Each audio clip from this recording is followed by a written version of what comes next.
A través de RCR presentamos Radar Económico. Gracias a el Instituto Peruano de Economía, IPE.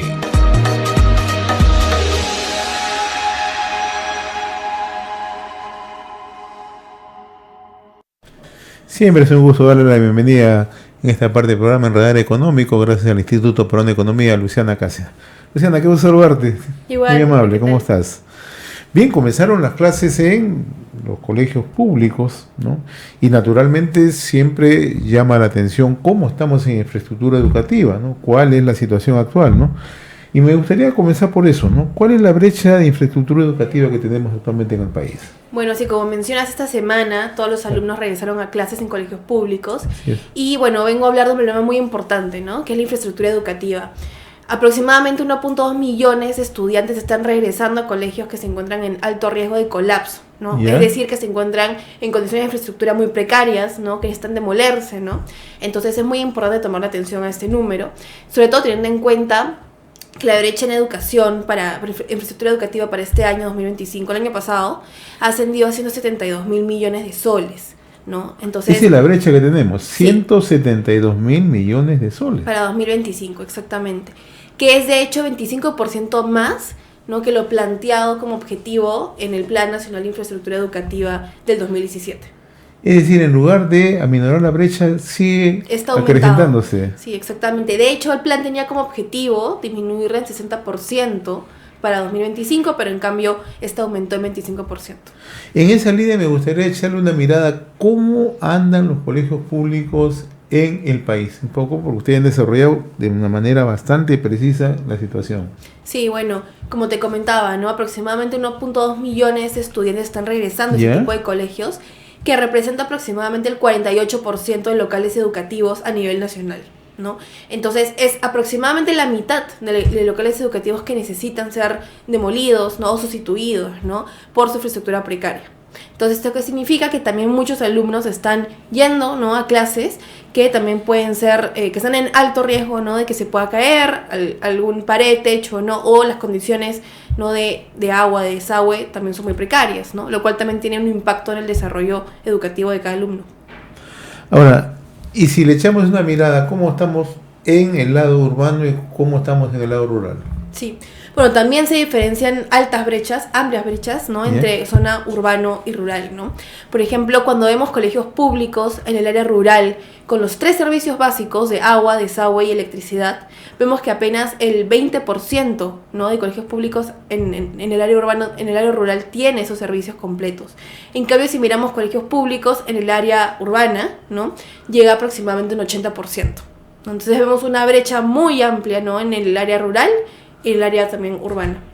Ahora, ¿cuáles son las regiones que están siendo más afectadas con esta realidad que nos estás comentando? Usualmente son las regiones que se encuentran en la Amazonía, ¿no? Como lo pueden ser Amazonas, Loreto también, pero también hay regiones como Huancavelica, como Cajamarca, que también son regiones muy pobres y que también, ¿no? Presentan una mayor proporción de... Y volvemos al mismo círculo, o sea, regiones que están afectadas por pobreza y pobreza extrema, como el caso de Huancavelica, como el caso de Cajamarca, como el caso de regiones de la Amazonía que están situadas con estos indicadores. Exactamente, de hecho la brecha de infraestructura educativa por alumno a nivel nacional asciende a 27.000 soles aproximadamente, pero en regiones como las más pobres, como las que estoy comentando, como Amazonas, como Cajamarca, esta asciende a 43.000 soles por alumno, ¿no? Entonces se nota que hay un aumento de esta brecha per cápita, ¿no? Si es que comparamos a regiones más pobres. Y es bastante la diferencia, 27 contra 43. Sí, exactamente. Ahora, ¿y esto qué puede ocasionar si es que no se actúa a tiempo? Bueno, en primer lugar, ¿no? Está afectando la calidad del aprendizaje de millones, ¿no? De chicas y chicos a nivel nacional que deben de estudiar en colegios de una mejor calidad, ¿no? En condiciones adecuadas, ¿no?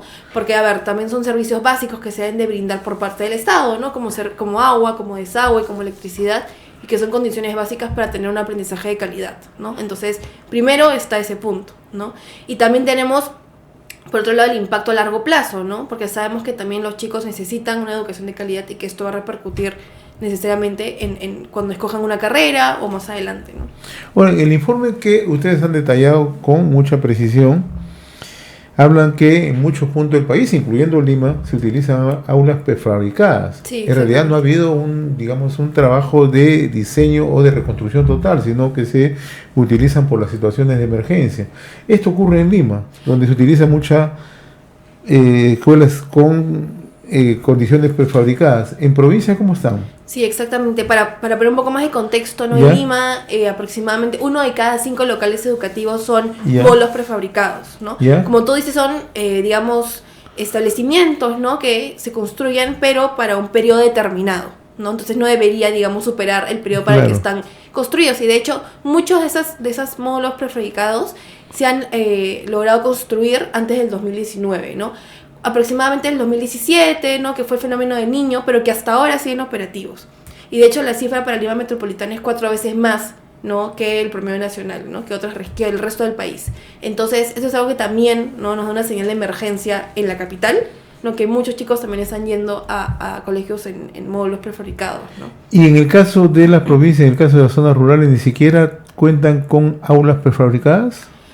No tengo el dato exacto de cuántos son de módulos prefabricados, pero sí también lo que vemos es este difícil acceso a servicios básicos, ¿no? Como te estaba comentando, en zonas rurales.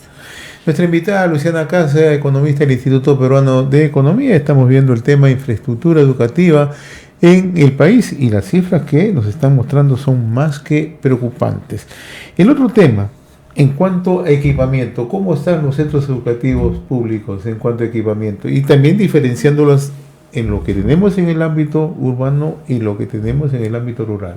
Sí, bueno, si hablamos de equipamiento, ¿no? Por ejemplo, la tenencia de laptops, de computadoras también en colegios, lo que podemos ver es que el 20% aproximadamente en colegios públicos se encuentra inoperativo, ¿no? Que eso es 1 de cada 5, ¿no? Entonces eso también nos da una señal de que claramente, ¿no? Se necesita urgente una renovación de esos equipos, ¿no? Mantenimiento de esos equipos, y esto pasa sobre todo en colegios públicos, ¿no?